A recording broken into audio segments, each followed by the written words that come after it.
नेपाल के मेरे प्यारे भाइयों और बहनों, नेपाल को आज सबसे बड़ा जो डर है वो अमेरिका से है। अमेरिका नेपाल में यूरेनियम के ऊपर अपनी निगाह गड़ा कर बैठा हुआ है। यह एक दुनिया में अगर देखें, जिस देश में वो निगाह गड़ा लेता है वो वहां के रिसोर्सेज को लूटने के लिए ही सब ड्रामा रचता है। नेपाल में चाहे एमसीसी हो, चाहे एसपीपी हो, चाहे वो तिब्बत लिबरेशन के नाम पे सब चीजें चला रहा हो अमेरिका, ये जो कुछ हो रहा है 2046 के बाद से बहुत तेजी से हो रहा है। और आज अमेरिका यूरेनियम को पाने के लिए, मुस्तांग के यूरेनियम को लूटने के लिए कुछ भी करने को तैयार है। अब वो जब एमसीसी एसपीपी की तरफ से देख रहा है, नेपाल की जनता, नेपाल की जो नया नेतृत्व है, नई सरकार तैयार नहीं हो रही है, तो अब डोनाल्ड ट्रंप डायरेक्टली नेपाल में आने के लिए इच्छुक हैं। उनके लोग तमाम दबाव डाल रहे हैं नए नेतृत्व के ऊपर, नई सरकार के ऊपर, बालन शाह जी की सरकार के ऊपर। अब जो एम्बेसडर है वो बालन शाह जी से मिलने के लिए और लोगों से मिलने के लिए लालायित है, परेशान है। बालन शाह जी समय नहीं दे रहे हैं किसी कारण से, व्यस्तता के कारण। ये आप लोगों को सोचना है। अगर अमेरिका का इतिहास देखें, बहाने बना करके वो किसी देश के ऊपर हमला करता है, चाहे लीबिया के ऊपर हो गद्दाफी, इराक के ऊपर हो, कहीं हो, आज ईरान के ऊपर है।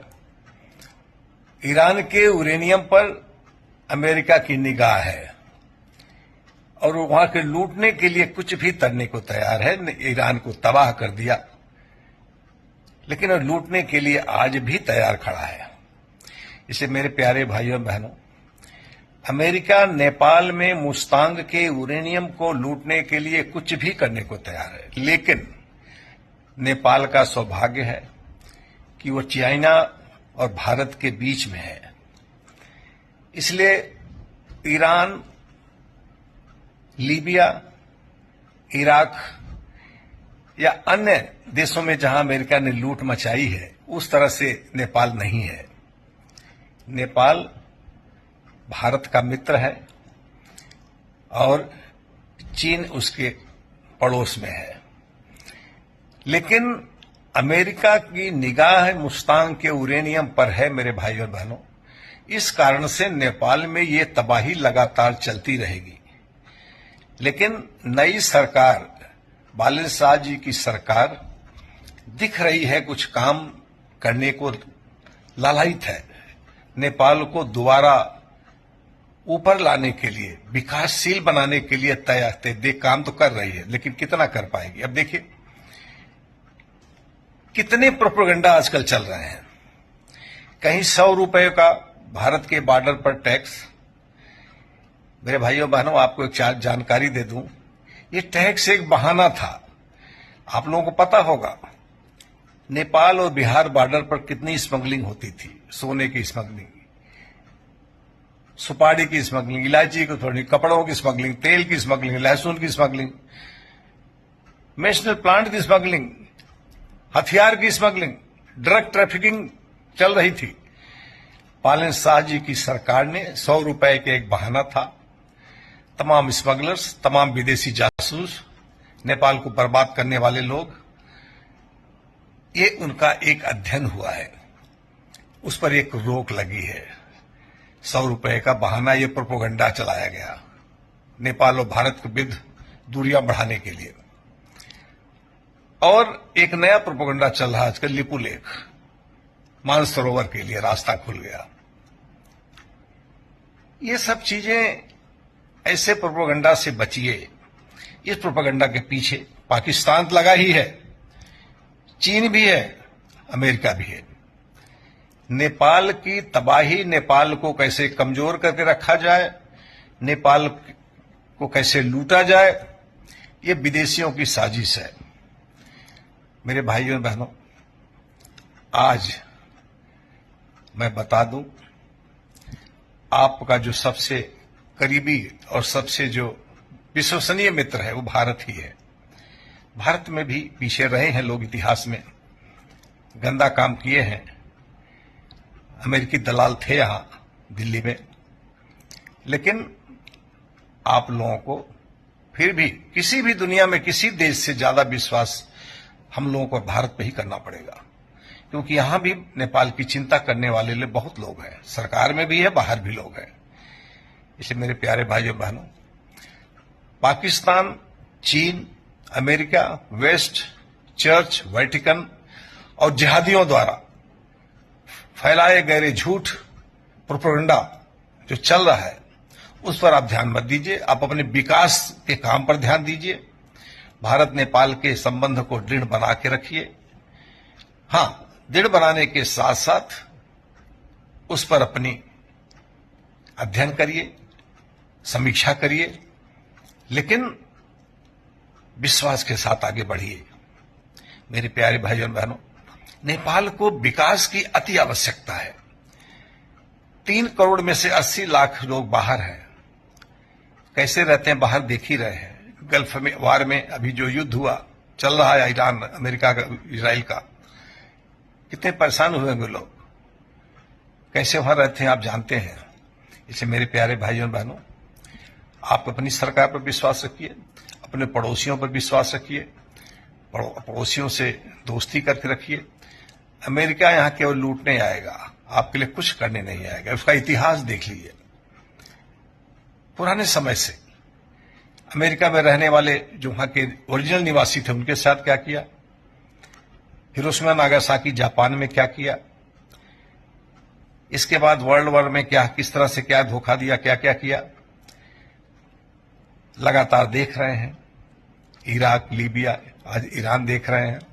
दक्षिण अफ्रीकन कंट्री में क्या किया, पूरे विश्व में कितनी तबाही मचाई, आप इसको देख रहे हैं।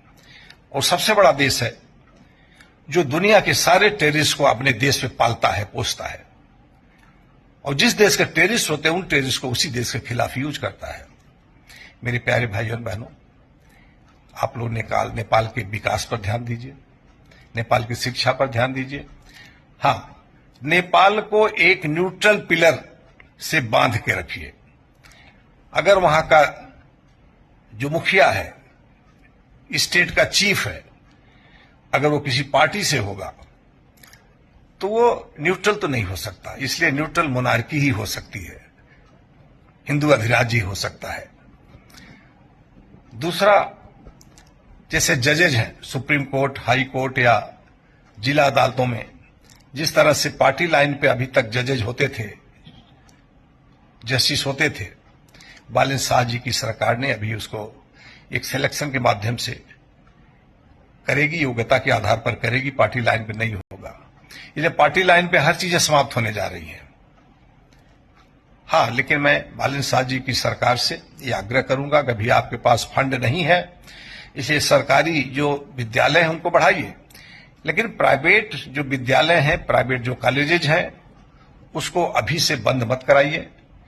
प्राइवेट के बगैर नहीं चलने वाला है, इसलिए प्राइवेट को भी चलने दीजिए, उसको भी बढ़ावा दीजिए। हां, अपनी सरकारी विश्वविद्यालय, सरकारी विद्यालय, सरकारी स्कूल, सरकारी कॉलेज को बढ़ाइए, लेकिन अकेले सरकारी नहीं कर पाएगी, इतना फंड नहीं है, इतनी सैलरी देने का भी नहीं है। इसलिए आप भी प्रोपेगेंडा से बचिए। सही काम कर रहे हैं, सही काम करिए, लेकिन हां, अमेरिका के आगे नतमस्तक नहीं होना है। वो आपकी भलाई के लिए नहीं आएगा। इसलिए आप विश्वास रखिए, भारत आपके साथ है, भारतवासी आपके साथ हैं। अमेरिका के बातों में मत आइए, उस पर विश्वास मत करिए, भरोसे का नहीं है। इसलिए एमसीसी, एसपीपी, इस तरह से लोगों से पर विश्वास मत रखिए। मेरे प्यारे भाई और बहनों, आप लोग लगे रहिए नेपाल के विकास में, आप लोग लगे रहिए इस सरकार के समर्थन में। अभी जो सुकुम्बासी बस्तियों की अनथराइज बस्तियां थी, उसको तोड़ा जा रहा है। उसमें कितने देखिए निकल रहे हैं बड़े बड़े लोग, कम्युनिस्ट, माओइस्ट, नेपाली कांग्रेस। हर पार्टी के वहां लोग अपना जमे हुए थे। ये भीड़ जुटाए थे अपने प्रदर्शनों के लिए, ये भीड़ जुटाए थे अपने साथ अपने कार्यकर्ताओं के लिए। ये नहीं होना चाहिए। बालन शाह जी की सरकार ठीक काम कर रही। हां, जो रियल सुकुम्बासी हैं उनको रिहेबिलिटेट किया जाए, उनकी मदद की जाए, यही मैं चाहता हूं। शायद पूरे नेपाल के लोग भी चाहते होंगे। लेकिन काम अच्छा हो रहा है। तमाम आतंकवादी, तमाम बाहरी लोग आके बैठे हुए थे, अब लोग वहां से भाग रहे हैं। अच्छा काम हो रहा है। मेरे प्यारे भाइयों बहनों, आज इतना ही करना था। जय नेपाल, जय भारत, नमस्कार, धन्यवाद।